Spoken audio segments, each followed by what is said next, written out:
Good morning, everyone.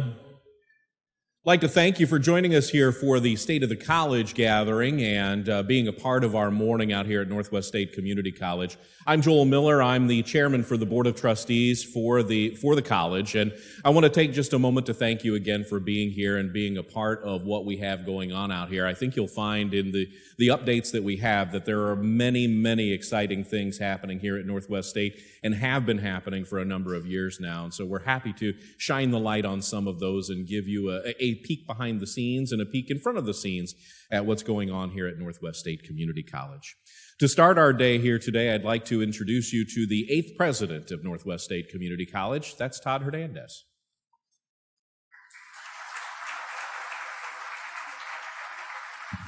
Thank you, Joel. Before I get into my presentation, I'd like to offer a few acknowledgments and thank you, Chancellor Gardner, Representative Hoops. Thank you for coming today. Really appreciate you being here and wanting to learn more about Northwest State Community College. Also, our trustees. So I'm not going to call you out individually, but if you're a trustee and you are here, I'd ask that you please stand. This is a group of people that are volunteers. They don't get paid. They're very involved in their community, and Northwest State could not be who we are today without the help and the work that these people put into Northwest State. So thank you very much.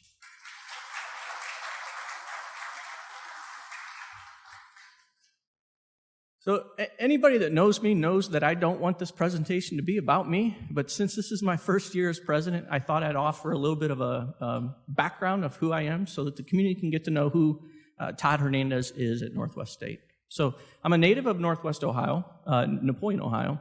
My family, my grandparents, both my mother's side and my father's side, migrated from Texas and Mexico. Every summer, they'd come and work in the tomato fields, stay in the shanties. My parents would tell me about their tomato fights out in the fields as they were working. But independently of each other, my father's father got a job at General Motors in Defiance and moved his family to Lipsick, Ohio. And several years later, my mother's father got a job at General Motors in Defiance and moved his family to Hamler, Ohio. So that's kind of how we landed in Northwest Ohio. I am a first-generation college student. Neither of my parents went to college until after I completed my bachelor's degree. My mom is a proud alumni of Northwest State Community College. I'm very proud of my mother. She didn't graduate high school. She earned her GED. She did it all the hard way. Raised 3 boys, and graduated our nursing program in 1995 or 1996, and recently retired from the Fulton County Hospital. So that's kind of who we are. After graduating Napoleon High School in 1989, I went to Columbus and earned my undergraduate degree in electrical engineering technologies. And once I completed that degree, I wanted to do more. So I felt the calling to serve in the United States Navy. I was a naval officer for 8 years. Nuclear Navy, nuclear propulsion, not nuclear weapons. In 1999, almost 10 years to the day that I left Napoleon. And I was one of those high school kids that says, when I'm 18, I'm out of here. Like, we hear that from our kids now, right? Almost 10 years to the day after traveling the world in the Navy, I realized there was nowhere else I'd rather raise a family. So in 1999, I moved back to Napoleon, Ohio, took a job at Automatic Feed Company as a controls engineer, worked there for 11 years, and in 2010, I came to Northwest State. And at Northwest State, I've had a variety of different roles. I was hired in to start an IT program. I did that for a year, and then I was promoted to Director of Technical Training. I served as the Chief Information Officer for a period of time, Vice President for Innovation, which here means technology and workforce. And in 2018, former President Tom Stuckey retired. The college did a national search. There were about 46 candidates. And the selection committee interviewed 5 or 6 of us, and 2 of us were presented to the board, and the board selected my predecessor, Dr. Michael Thompson, who's here. Thank you for being here today.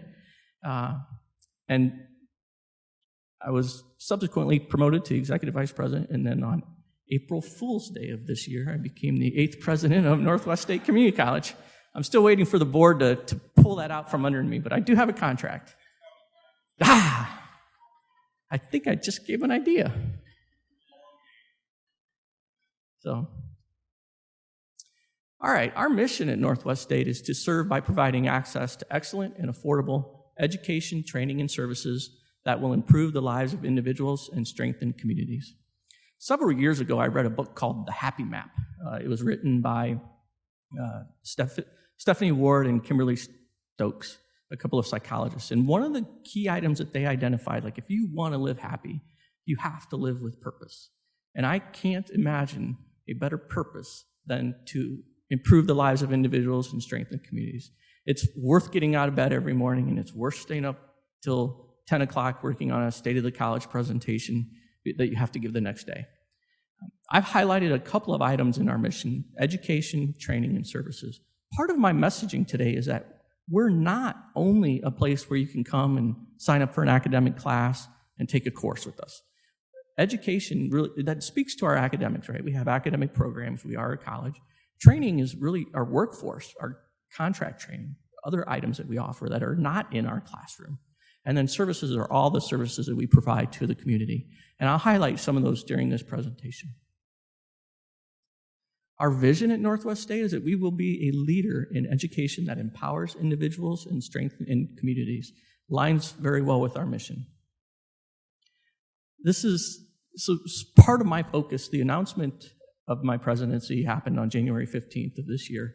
And from day one, I put a focus on our values. And our values at Northwest State Community College, I like to call the PIL. Never mind that it's only got one L in it. It's PIL, people, integrity, and learning. And people is really about honoring all people, putting people first leadership. Integrity is about behaving with accountability, transparency, being respectful of others. And the output of behaving with integrity is trust. And I've said for a very long time that the secret sauce in Northwest State Community College is our relationships between the staff and faculty, our relationships between us and the community, us and our employers. We can't do it by ourselves. And so without integrity, we can't build that trust. We can't build those relationships.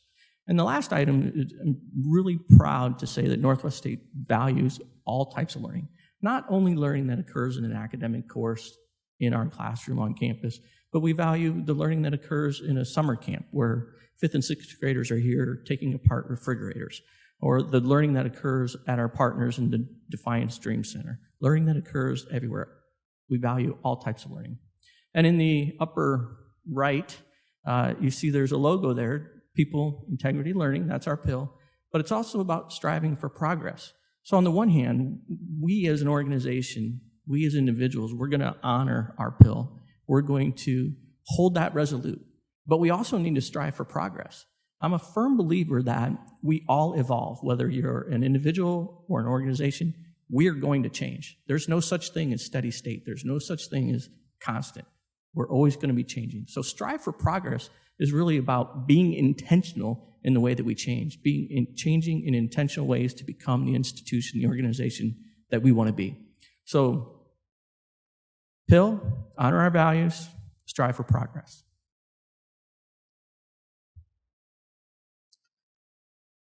I was really hoping to get through an entire presentation without talking about COVID, but my team said that would not be a wise decision. So here we are talking about COVID, and here you can see the timeline of kind of what we did. We're kind of back to more normal. Our schedule is more like it was pre-COVID. Obviously, you saw the mask mandate that we have in place right now. When it hit, we sheltered just like everybody else. We put up the barriers. We had temperature sensing devices. We had limited access to the campus for visitors just to one door.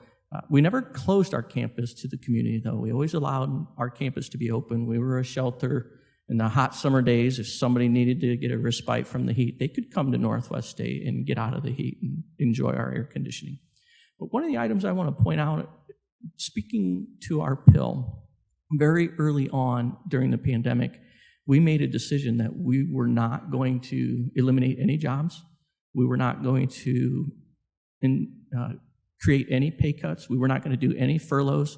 We immediately stopped all capital spending, but we were going to keep our people whole. And the reason for that is the facilities don't make our organization. The people make our organization. And you'll see later in the presentation that we really didn't lose much enrollment. And there's lots of reasons for that, but part of that is I attribute to we kept our people whole. They didn't have to worry about their next paycheck. They didn't have to worry about paying their bills. They were here to pick up the phone when the learners called. They were here when the learners came to talk to someone about their problems. So just one example, and I talked about the board kind of to kick things off. The board had trust in the administration. The board authorized us to use $1 million from reserves so that we could balance our budget and continue to pay our people.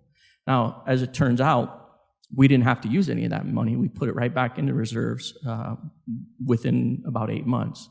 But the reality is, because we behaved with integrity, the board, there's a relationship between the administration and the board had trust in us. We told them we won't use it if we don't need it. A little bit about our history. Last May, we were able to finally celebrate our 50th year at Northwest State. In 1968, we opened up as a Fort County Technical Institute. In 1972, we changed our name to Northwest Technical College. And in 1994, we became Northwest State Community College. And we do have a large variety of academic programs, degrees, and certificates. One of our focuses that we're really pushing, which is really part of that community college mission, is Bachelor's Bound, which is students coming to Northwest State with the understanding that someday I want to get a bachelor's degree, but I'm going to start my journey at Northwest State. So they come to Northwest State for whatever, certificate, a degree, whatever is their goal, and then they transfer to a 4-year university. So the Higher Learning Commission, you've each heard or read the regionally accredited institution. So Higher Learning Commission is our regional accreditor. And you can see a couple of items from the report here, but they were last year in 2011. In 2011, we were awarded the maximum 10-year renewal, and that renewal was actually planned. The visit was planned in August of last year, which was right in the heart of COVID. We asked for an extension. They came in February of this year, and during that time, what we've accomplished during this COVID, grant awards, our enrollments are solid, our finances are great.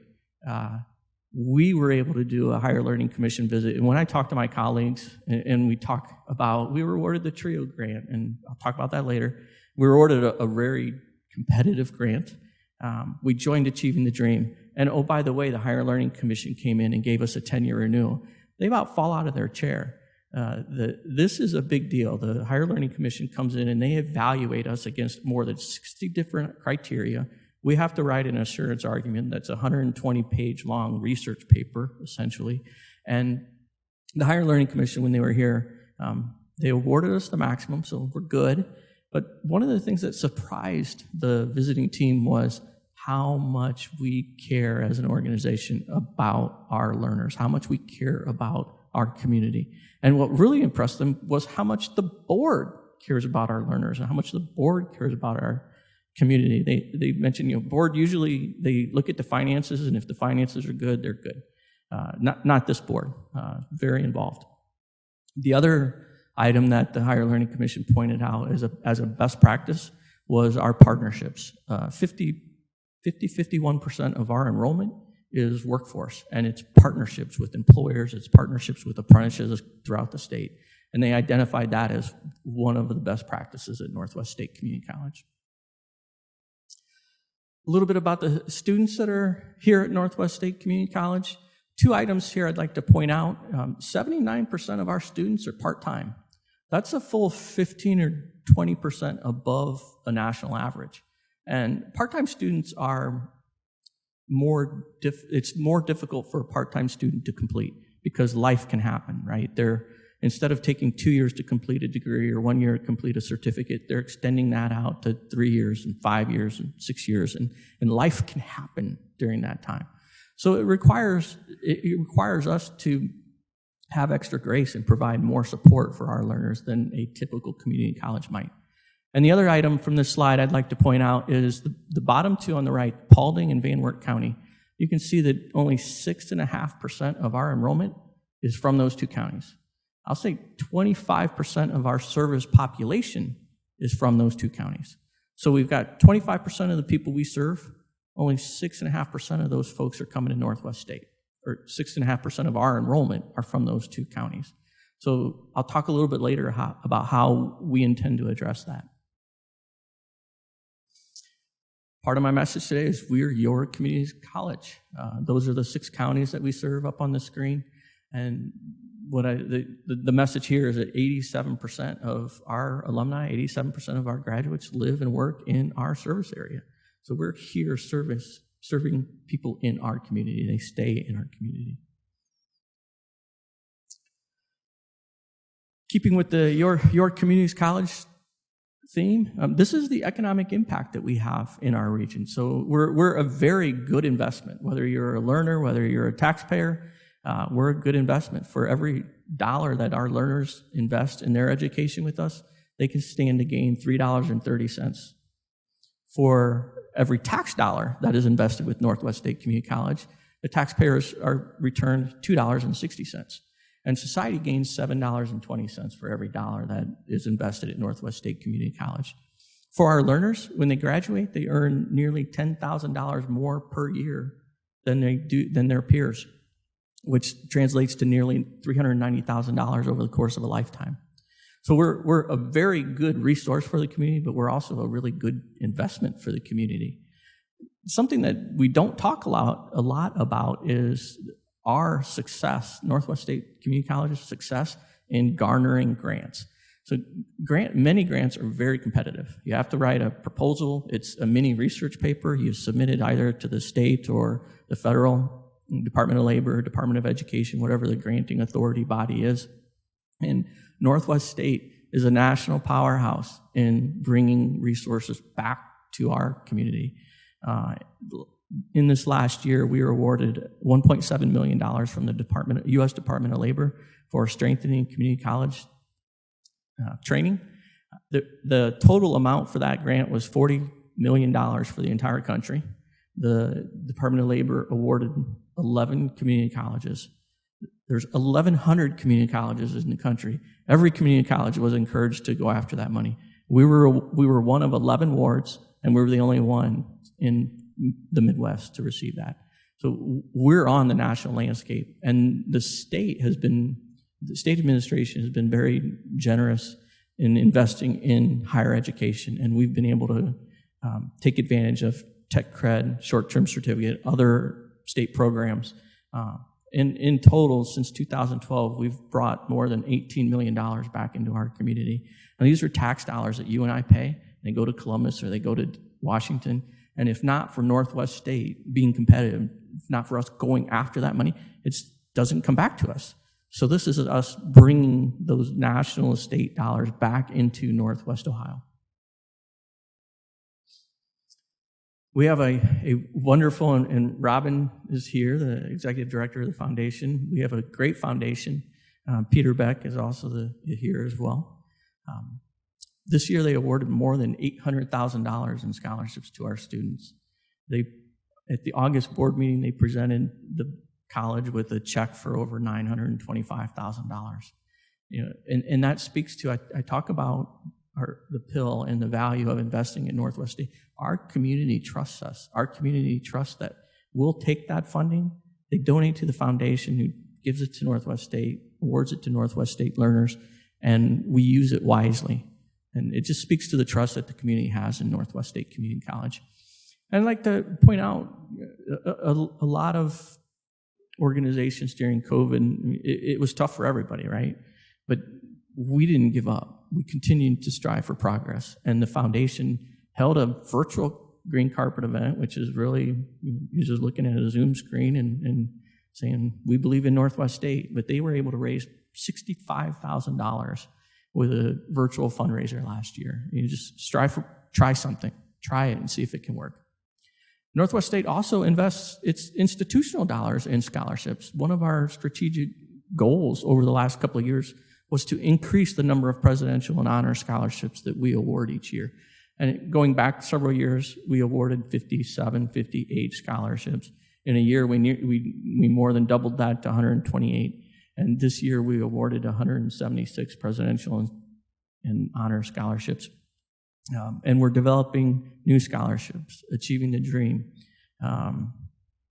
These scholarships represent $1.4 million in institutional funds that we're awarding to our learners so that they can come to Northwest State, pay for their education, and get on a pathway to a better life. And the foundation supports the college and the community in other ways as well. They run the Black Swamp Safety Council. So pre-COVID, once a month, we'd fill this room with 200 different individuals from different companies in Northwest Ohio to learn about safety topics. How can they keep their workplace safe for their employees?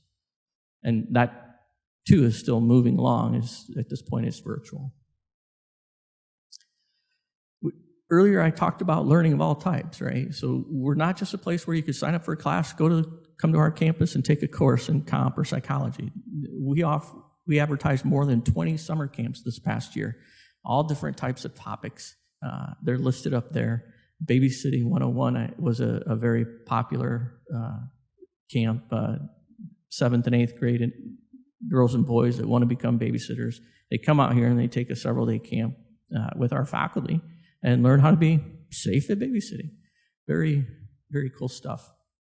The sumo bots was the one that I wanted to sign up for. That just sounds like fun. Sorry for the busy slide here. Basically, the gray is the U.S. unemployment rate, and the yellow line is community college enrollments. And what I'm pointing out here, or what I want you to take away, is as the unemployment rate in the country goes up, our enrollments go up. But the COVID unemployment rate increase kind of bucked the trend. So our yellow line there, we had a huge spike in unemployment when COVID hit, right? Well, you would expect if it follows the national, the trending, our enrollment should have gone up. But nationally, community college enrollments dropped nearly 10% over that period. And I talked earlier, our enrollments are strong. Northwest State's enrollments only dropped 1.9% during that same period. And earlier I attributed that to some of the decisions we made at the beginning of COVID to keep our people, keep our human resources intact and engaged. And that's part of what happened there. So our fall enrollment this year, so every year when we go to build a budget, we do some projections. How many high school kids are graduating this year? What percentage of students do we get from each high school? How many students are completing? Do we have any new programs that our learners? So we do an estimate on what we feel our enrollment's going to be, and that leads to our revenue and expenses. And so when we built the budget for this year, we budgeted just over 1% of an enrollment increase. Difficult to tell, right? COVID, everything's different now. But we put a stretch goal out there. So we'll be conservative when we build our finances. Let's not get crazy. We'll be conservative. But we need to have something to shoot for. We need to have a stretch goal out there. So we put a stretch goal of 5%, a 5% increase for our traditional and College Credit Plus learners. And before the term even started, we met it. And a stretch goal is really not supposed to be able to be reached, right? Well, was our 5% stretchy enough? I can tell you when we set 5% as a stretch goal, it felt awfully stretchy. We were a little squeamish with that 5%. So yesterday, someone asked me, how have you been able to maintain your enrollments? And over the next few slides, we'll talk about how I feel we've been able to maintain those enrollments.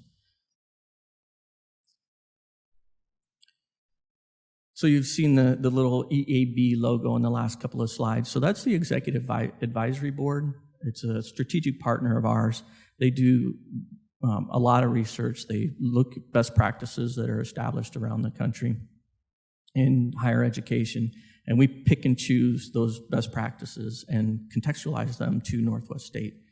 But at the President's meeting not so long ago, the Executive Advisory Board put out put out a charter. It's like if you want to be successful as a community college post-COVID, once the vaccine is in place, you have to do 3 things.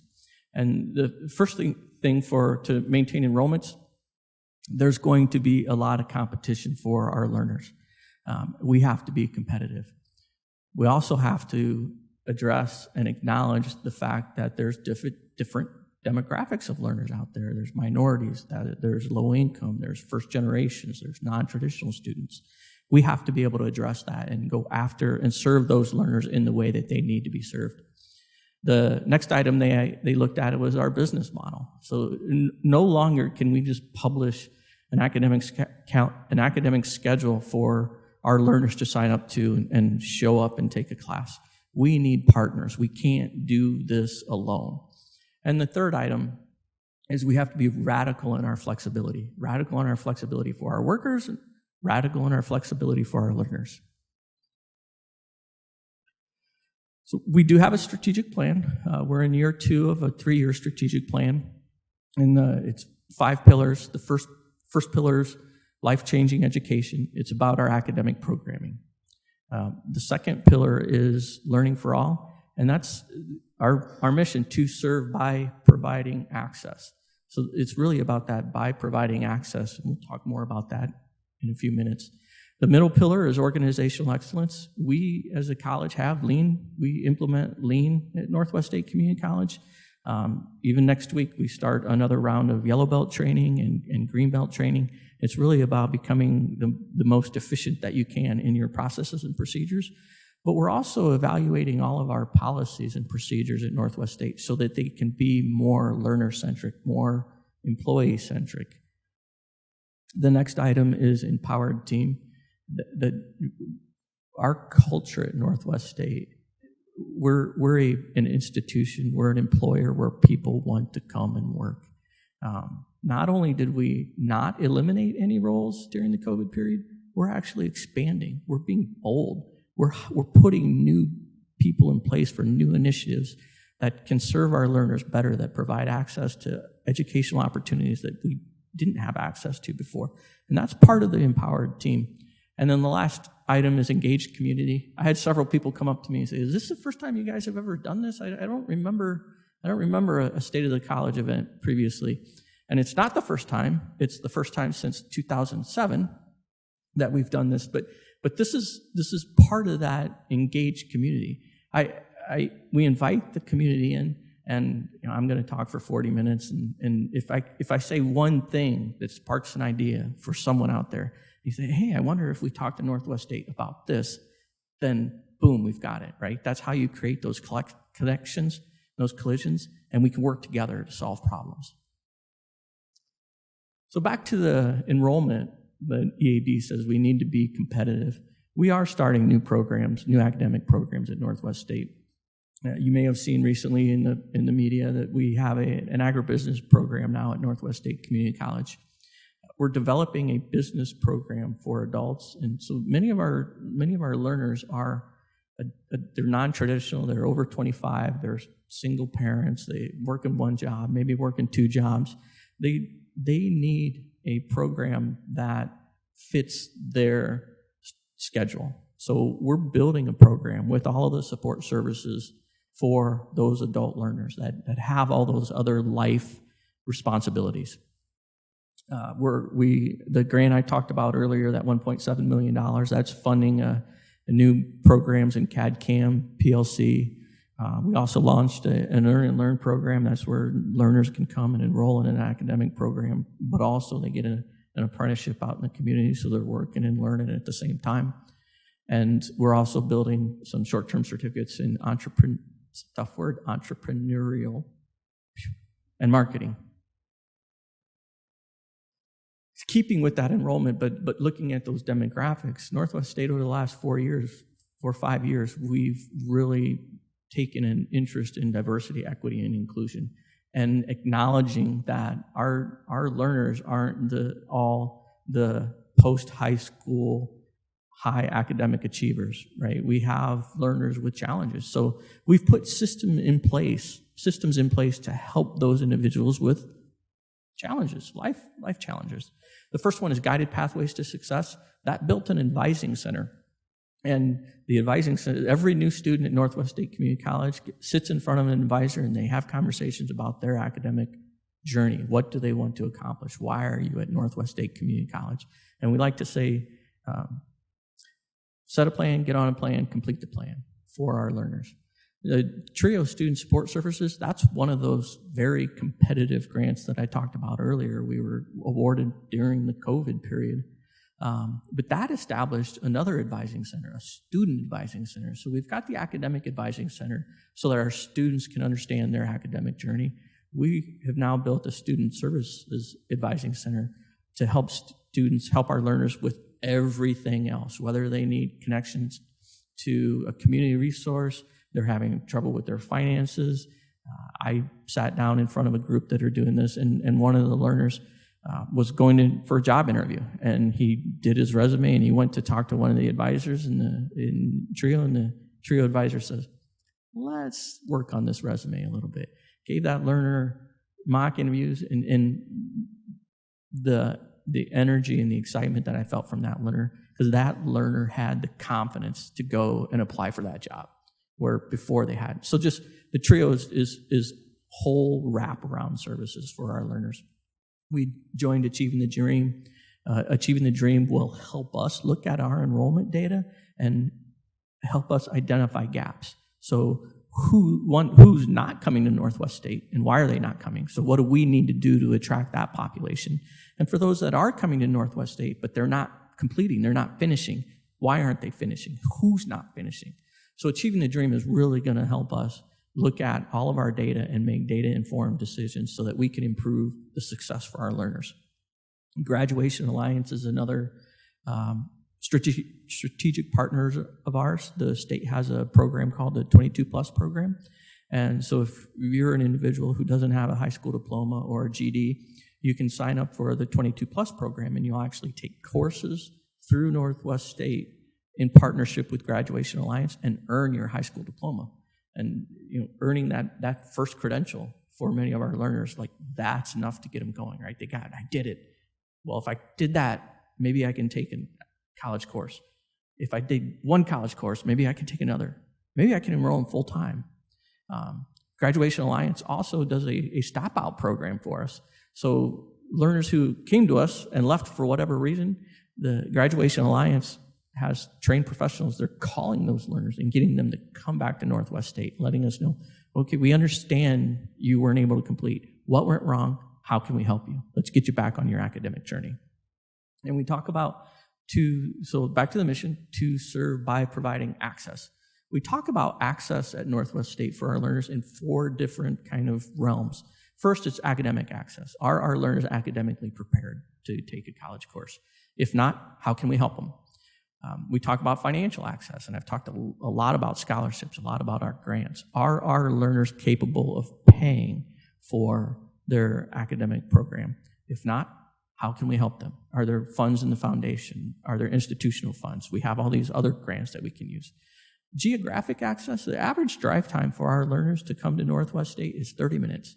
So think about that. If you're a 20-something-year-old single mother trying to work a job or two, you have to drive to Northwest State Community College every Monday and Wednesday morning to take an academic. Like, how easy is that going to be? So geography can create some access issues, and we'll talk more about this when I talk about Van Wert and Paulding County. And technical access. Do our learners have the technology they need to access their course materials? This was the most difficult slide to put together, because this is advice item number 2 from the Executive Advisory Board. And it says, you can't do it alone as a community college. You need partners. And the reason this was so difficult to put together is because we literally have dozens, if not hundreds, of partners.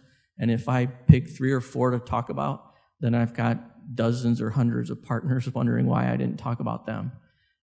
So if you're not up here, it has nothing to do with lack of importance or anything. I could have spent the entire state of the college talking about all of our different partnerships. So I did pick a few. First is our partnerships throughout the state, and this is one of the best practices that the Higher Learning Commission talked about when they were here in February. JATC has joined us apprenticeship training centers. So journeymen, electrical journeymen, iron workers throughout the state, they take courses through Northwest State Community College. We have pre-apprenticeship programs at a variety of different high schools. We offer apprenticeship classes at a variety of different employers. Another state program I learned, 6-7 weeks ago, we're the number 2 provider of Ohio Tech Cred training in the entire state. Rural Northwest State Community College. We're not the second largest community college by any stretch of the means. But Ohio Tech Cred is a program where employers can apply for funding from the state per employee for up to $2,000 to upskill their employees. We obviously are managing that one very well. We have a partnership with Ohio Means Jobs in all of our counties. The Defiance Dream Center, there's been a lot in the media. We've had automotive programs there, construction programs, Cherry Street Mission, same thing. We're helping those learners get a skill to go and get a job. And Train with CTS is our workforce development division. We branded it as Custom Training Solutions, and I will say we work very hard for that moniker, custom. Jim Dravis is here, and if he were up here, he would tell you about all the calls, ideas he gets. One of my favorite, we had a call, and someone asked us if we could build a dating app for employers and job seekers. And you know what? We did it. So very custom. And then we also house the Advanced Manufacturing Consortium. It's a consortium of manufacturing companies in Northwest Ohio. It's led by manufacturers. We just provide them the venue to operate. So the third piece of advice from the Executive Advisory Board was be radical in your flexibility. I talked about a single mother coming to class every Monday and Wednesday morning. It's not going to happen, right? So how can we be flexible in our offerings? The last thing we want to do is sell a product that nobody wants or nobody can buy, right? So how can we change? How can we evolve our academic programming, our training, so that our community can actually have access to it and use it? But also our workforce, right? If you've read anything in the papers recently, you know we're under the Great Resignation, right? So many workers were sheltered for a year, and they're realizing they don't necessarily want to come back to work full time. And those organizations, those companies that aren't able or aren't willing to be flexible and evolve in ways that will keep and retain their employees, they're going to experience that Great Resignation that's occurring. My conversation around campus is I want us all to work appropriately. We started coming back very early. We were aggressive in coming back on campus because we knew that's what our learners wanted. But we also know that we learned we can get things done in a remote environment. So work appropriately means, I want each director, each department lead to decide for their division, their department, what works best for you. Work appropriately. We still have to serve the needs of our learners. That's we have to do that. And the next thing is we have to meet the goals of the department and the goals of the college. And the third piece for work appropriately is it has to work for both the employee and the organization. So we're working appropriately. I can't sit here and tell you who's on campus and who's not on campus each and every day, but I can tell you we're meeting our goals, we're serving our learners, and it's working. The other item is our academic schedule for our learners. How can they come to Northwest State? We're doing hybrid classes, online classes, face-to-face. We might have a class where half the students are face-to-face and the rest of the students are on Zoom. We're really trying to create that flexibility. We have 16-week courses, 8-week courses. And earlier I talked about the Department of Labor Strengthening Community Colleges Training Grant. And then the Ohio Department of Higher Education has funded us for over $200,000 in short-term certificate programs. Not everybody that comes to us wants a 2-year degree. Not everybody that comes to us even wants to come here for a full year. They may just want one welding course because they're an electrician and they need to mount proximity devices. So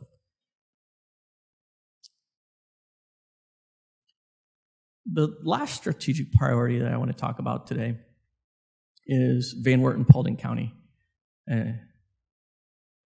We held our first ever golf fundraiser in Van Wert County earlier this summer in August. And, first one, we had 15 teams. We were hoping for 10. We actually made a little bit of money on it, but that's not why we were there. We were there for friend raising. We wanted to be in Van Wert, in the Van Wert community, in Paulding community, to just get to know the community, let the community know, hey, we're coming. We heard the call. We're going to serve Van Wert and Paulding counties. And there's the trustees team actually won the event, but again, is a good time had by all. What it was for me is affirmation. I was able to speak to community leaders in Van Wert, and they're excited about us coming to Van Wert. And when I say coming to Van Wert, I'm talking about a full-service campus. So we've identified a building. We've negotiated an agreement. I can't tell you what that agreement is because the agreement's at the Attorney General being reviewed right now. I love higher education, but it doesn't really move at the speed of private sector, which, I'm on my third career, and I spent 11 years in the private sector, so I'm used to the moving, but I need to be patient. But we've identified a facility in Van Wert, the city of Van Wert. We're going to put a full-service campus there. And what we're not going to do is go into Van Wert and say, here it is. We're going to talk to the leaders in Van Wert and Paulding County. What do you need? Now, we have a sense that agriculture and manufacturing are going to be big asks, but we don't know. We want to talk to economic development, leaders at the chamber, commissioners, mayors, superintendents, all of the community leaders. What do you need from a community college? And when we go into those two counties, we don't feel that we're stealing students from other institutions. If you live in Van Wert, you're still driving 25, 30 minutes to another institution easily. So by putting something local, we're eliminating or at least reducing that geographic access that I talked about. So our intention is that we're going to attract learners that simply aren't participating. It's not that we're stealing them from other institutions. So that's really exciting for us, and I'm looking forward to getting to know the people in Van Wert and Paulding County much better. We made it. So this is the last slide. There's three things that I saw. Hopefully your heads aren't spinning, but I threw a lot at you. But there's three things that I want you to walk away from today with, at least from my conversation. And that's first and foremost, we are a value-driven organization. All of our decisions, our behaviors, our policies and procedures, they are going to align with our PIL, people, integrity, learning. At the same time, we're forward-looking. We know we need to evolve. Our learners are evolving. They're changing. Our community is changing. We need to evolve in intentional ways so that we can serve our communities. The second thing is we're a healthy organization by all measures. Our enrollments are strong. I didn't really talk about financials. The Higher Learning Commission, the state evaluates our financial health on something called the Composite Financial Index. Anything above a 3 is great. When it gets down into the 2s, the state starts getting a little interested. Our CFI right now is 4.15, and we'll calculate a new one at the end of the fiscal year. But we're very healthy financially as an organization. We have a strong foundation. I talked about the $825,000 in awards that our foundation provided. Didn't list it here, but I did talk about we're an organization where people want to come and work. So our workforce at Northwest State is strong. So we're a very healthy organization. And finally, the last thing I want to say is we are your community's college. We are ready to serve. You just need to ask. Thank you.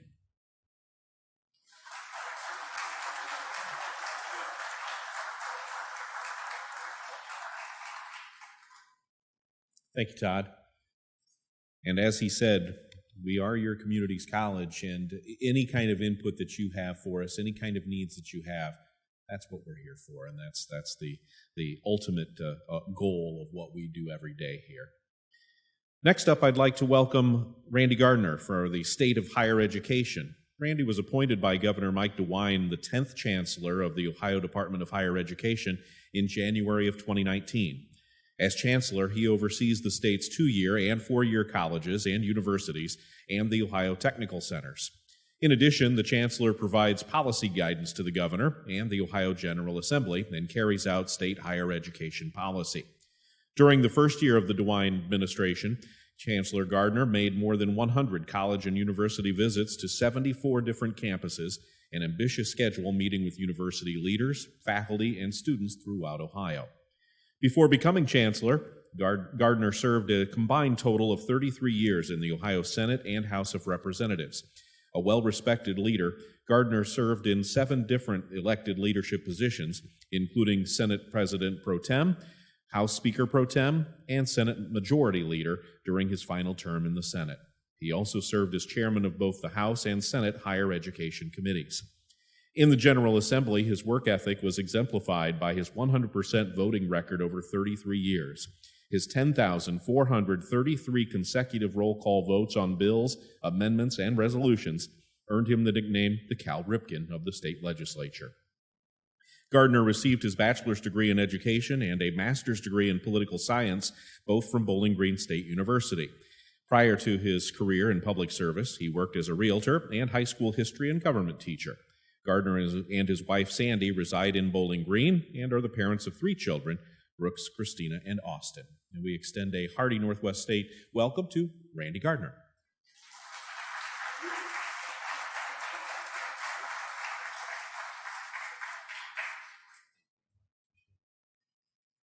Well, thank you for the introduction. Now you know more about me than my mom does. Yeah. But really, I'm delighted to be here today. Really, I learned, one of the reasons I rapidly said yes to this invitation was to learn more. And I've learned additionally more about Northwest State, what you do, the value what you are to this community, this region of Ohio. So thank you very much, Mr. President, for inviting me. And my 40-minute address has been cut down to about 10 or so. I don't know. I've never heard this before, so I don't know. I have no idea. I don't have. Somebody's got to cut that, right? You see me. Thank you. Who is that back there? No. I better be careful what pictures they'll show, right? Look, I want you to know I thought about you this morning when I got up, of course. I'm wearing my Northwest State tie, green, for those of you not wearing green, come on. However, I have to admit that 4 weeks ago when I was at Ohio University, it was my Ohio University tie. So, in full disclosure, board made a great choice in President Hernandez, already respected around the region. In fact, I talked to university presidents where there are already partnerships and working together on things, and they appreciated the choice as well. So great job there. President Thompson, enjoyed working with him for a number of years in my first 2 years and 3 months or so as Chancellor. Thanks to the foundation for putting this together and for the great work you do. That's significant for a rural-based community college to be able to be that forthcoming with support for students. Tremendous job there. I know that Mr. Miller was just reappointed to the board, and with the endorsement of Jim Hoops. We also have a number of people from Fulton County. Raise your hand if you're from Fulton County. And the reason I do that is because when you're in a public position, you thank people because there's no way we could serve without the votes and the privilege of support from people in Fulton County. Now, I'm not going to assume that everyone here from Fulton County voted for me. For those of you that did, great, thank you. But for those of you who didn't, thanks for not working so hard that I couldn't get elected, okay? One of my longtime friends, Sandy Barber, we were back, if I could say, at the ground floor of the Reagan Revolution many years ago together. So thank you for being here, and thank you for Fulton. And Katrina DeGroff is a new member of the board from Fulton County, so congratulations to that. And just so many people. When you sit here for a while and think about other things you could say and you jot notes down, it's just I'm going to miss something or somebody, and I apologize for that. But Jim Hoops. Now, he's had a long career in public service. Here's what some of you don't know. In 1998, there was a vacancy for the Ohio House in this part of the state, and I was the House Majority Leader, and we were recruiting candidates to run for office. And it wasn't our decision, it's your decision, but we're involved in recruiting and preferring certain people to run. And some people think that we liked Jim Hoops because he was a county auditor, he knew government finance, he had the right character and values, he was a longtime resident of the county. That's not it. The reason we did is we have this annual basketball game, House and the House R's against the House D's, and it's really important to us, okay? So if you can choose someone who can win, who's a 6'5", former first-team All-Ohio basketball player, that's what we went with. So now you know this. It actually is quite true, actually. I don't know if I ever really... Jim thinks I'm just making this up. This is... Well, thanks for your service, though. And this is a guy who's working on a number of issues that really help with the economy and short-term certificates, CDL training program, sponsored a $5 million amendment to the budget to help with CDL training in this state. If we're going to move product in this country, we need people to do that. Thanks for your leadership on that, Jim, and for your friendship over the years. My family, very much involved in education, and even my wife was a graduate of a community college. My son, community college, went 2 years to a community college and then did a 2+2 with BGSU in finance and now is doing well. I have a daughter who did both her bachelor's and master's degrees at a 4-year public university and a son who did both his bachelor's and master's degree at an independent private university. And I went to a public university, but I also got my real estate license at a for-profit institution. So it's kind of the gamut, right, in higher education, and so that gives me a perspective that we need to be an all-of-the-above state. We need to serve families and students and the needs of the state and the workforce and not just drive people to certain types of outcomes. That's what I think is one of the most important jobs that we can do as a state. And the person, and in fact, this job is interesting. I was talking with Sandy beforehand and just talk about this job, and the thing about this job is there is no term in this job. When I first learned I was going to be chancellor, my oldest son said, "Well, how long is that term for?" And I said, "It could be a week." And you signed up for that? And of course, and we have a number of commissioners here and mayors here, and you have specified terms, 2-year, 4-year terms. But you really serve at, quote, the pleasure of the governor and, not wishing for anything, certainly, but if tomorrow he wanted a different chancellor, he is the sole decider of that decision. So it's very, very, very different. But I'm glad I did sign up for it. It's been a great honor to serve in the governor's cabinet. The one thing I will say about this governor is that he is the most engaged, intensive listener and engaged statewide official that I've worked with in 35 years. And by the way, the 100% voting record, 10,433 votes, not that big a deal. When you have no friends and no hobbies, what else was I going to do but drive to Columbus and vote? Not that big, but I appreciate you mentioning that. Let me give you an example of the governor's listening and acting with a sense of urgency. That's the first two things he said to us on our first cabinet meeting.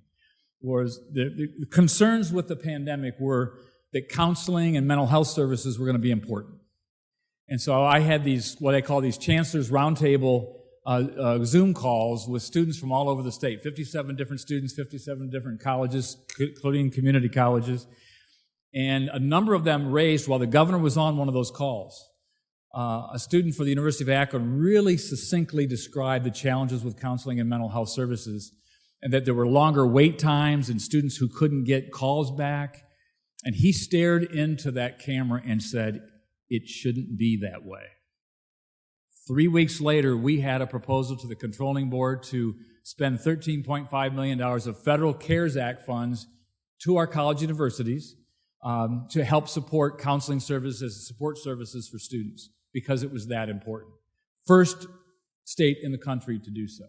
I think a classic example of his ability to listen and learn and make a difference. This job. we have almost 800,000 Ohioans who have no high school diploma or GED or equivalency. I don't know how many of you knew that. Almost 800,000. Stunning.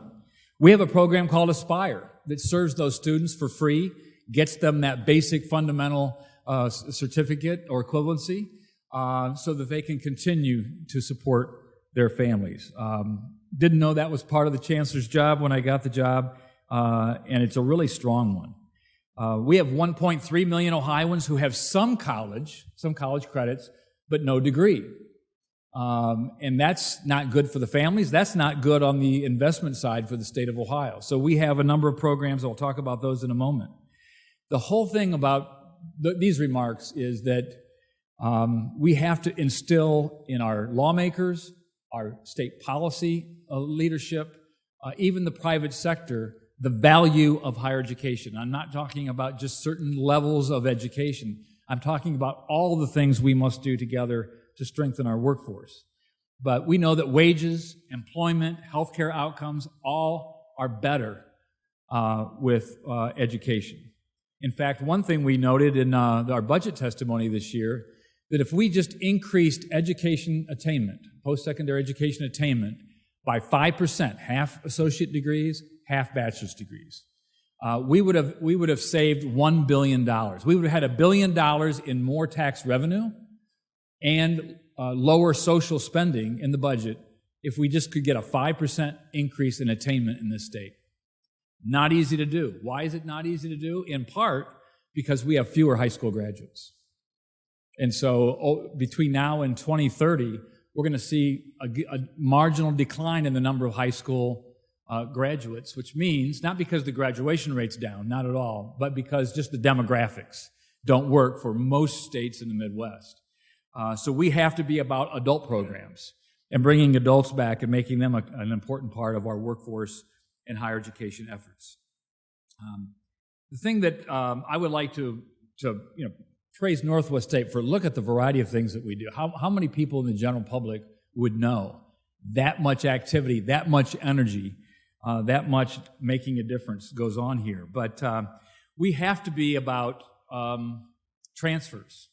Let me give you an example of something you probably haven't heard before, but and this doesn't happen every day. Yale University gets about 17,000 applications a year, and they accept about 1,900 students. One of them was an Ohioan who took College Credit Plus credits, went to a community college.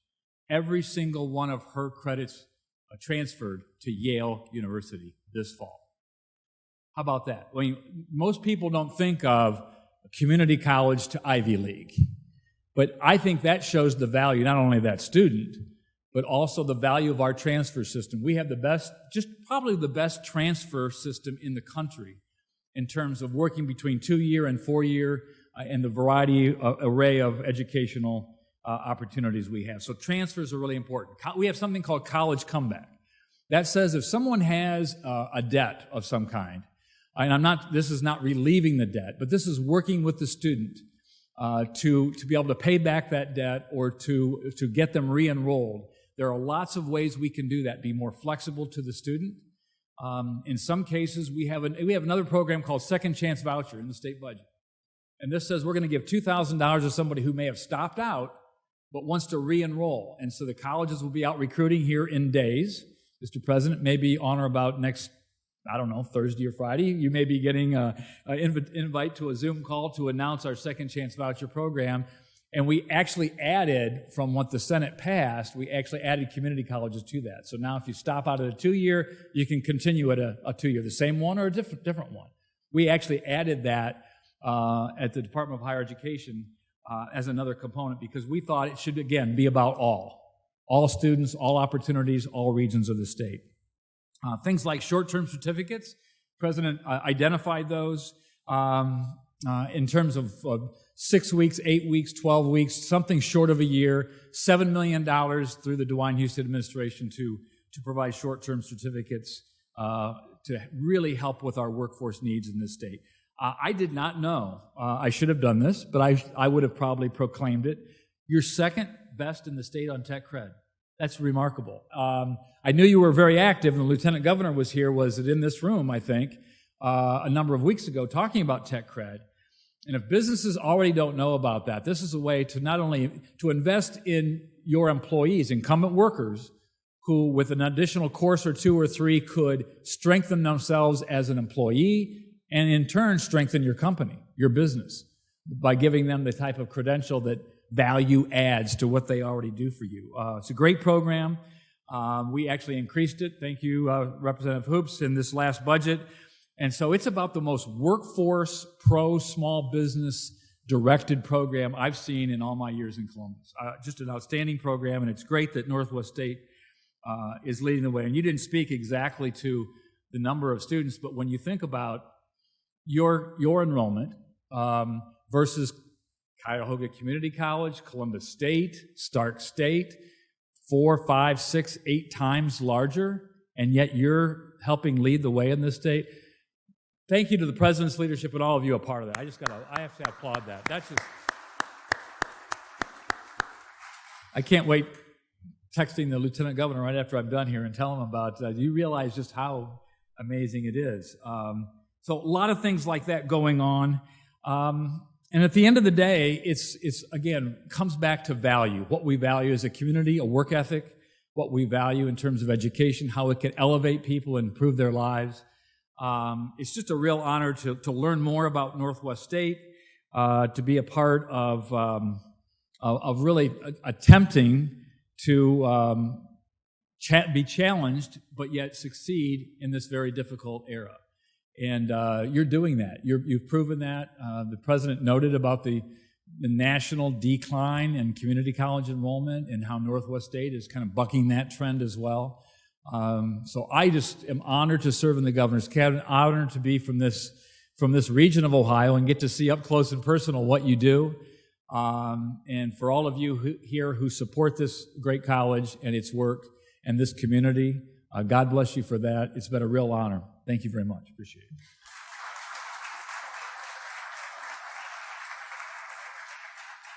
Thank you, Chancellor Gardner. One of the other groups of people that are such a crucial part to any learning institution, and no matter where you are, the alumni. And when we talk about that, people who have gone, they've walked these halls, they've haunted the Zoom calls, depending on when they're alumni. But those folks provide such a great resource and such a great part of the culture of any strong institution. And it's no different here at Northwest State Community College as well. And so A.J. Genter is going to join us just a few seconds away to talk a little bit from the alumni perspective. A.J. is a 2003 NSCC graduate and Associate of Applied Business, a 2005 graduate of the Ohio State University Agricultural Economics program. In 2017, he received the Northwest State Community College Distinguished Alumni Award. He lives in Pettisville with his wife Keisha and their 4 children, works as an ag lender for Premier Bank, and he's been involved in ag lending for 16 years now. He's a 4-H advisor with the Pettisville Ever Ready program, owns and operates Genter Show Stock with 65 Sow, a show pig operation which sells projects to young people all over the United States. He also operates an animal bedding business that distributes eastern white pine shavings from New Hampshire to all points throughout the country.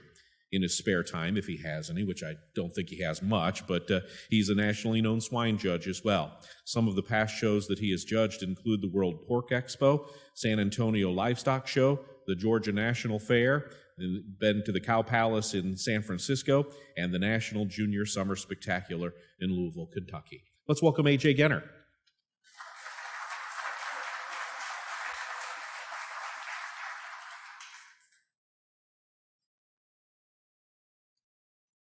Well, greetings from the Alumni Association. When Robin calls, I always ask her, why me? It seems that,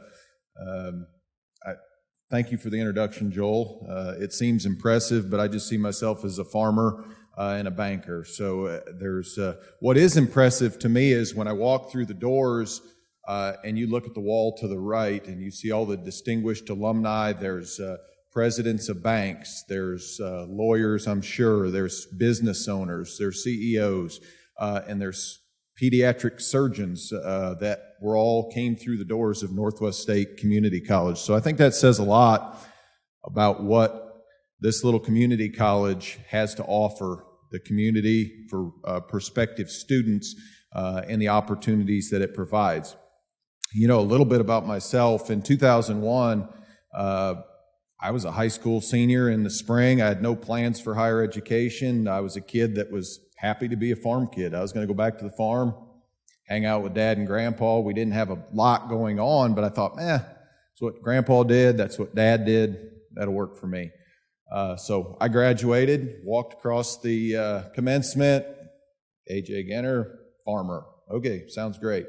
Well, we baled straw that summer, and I think my mom was getting tired of me hanging out at the house and really not having that much going on. So she said, hey, don't you think it'd be nice? Let's just go out and take a tour of Northwest State and see maybe what they would have to offer. So after the hounding and maybe she just grabbed me and said, we're going, we came. And I thought it was a good opportunity for me because at the time, rural farm kid, college was pretty intimidating to me. I was an average high school student, middle of the class, didn't really care about education, didn't think it was important because it really wasn't on my radar. So I thought that the mission statement, as Dr. Hernandez said, to serve by providing access to excellent, affordable education, training, and services that will improve the lives of individuals and strengthen communities really struck home to me.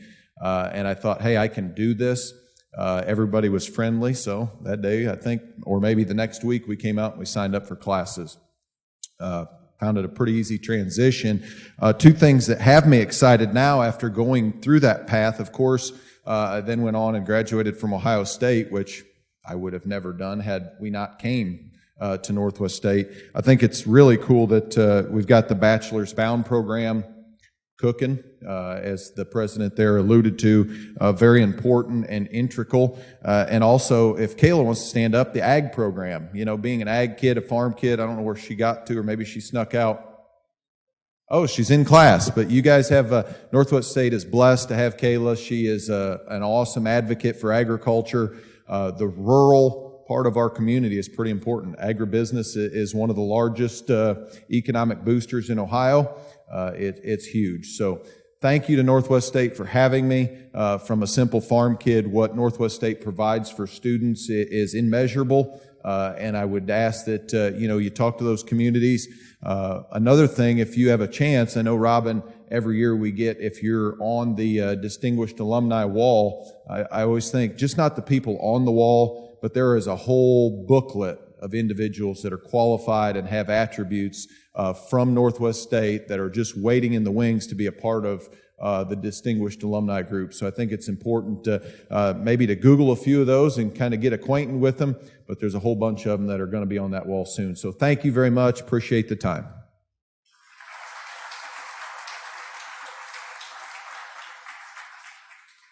We're nearing the wrap-up portion, and so what I'd like to do again is just thank you for being a part of our day here today. We appreciate you coming out, and hopefully you walked away from this event knowing a little bit more about what Northwest State provides to Northwest Ohio, what we want to provide to Northwest Ohio, and that involves each and every one of you as well.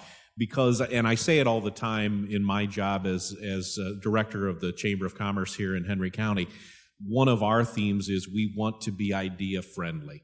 We want to be there for people with the things that they want to see happen. And we can't stand here and say, well, this is what's happening, much as Todd said. We're not going to go into a place and say, boom, here's the plan. Here's what you guys need to get on board for. No, we want to be on board with the things that you and your communities need, want, and desire. So please, if there are things like that, let us know. Pass it along to alumni, pass it along to current students, pass it along to the trustees, pass it along to faculty, pass it along to the administration as well. That's what this is all about. So thank you again to Chancellor Gardner. Thank you to AJ for being out, and thanks to Dr. Hernandez as well for giving us the state of the college. And we hope you have a wonderful day today and have a safe one and enjoy your Thursday. We're one step closer to the weekend. Thank you.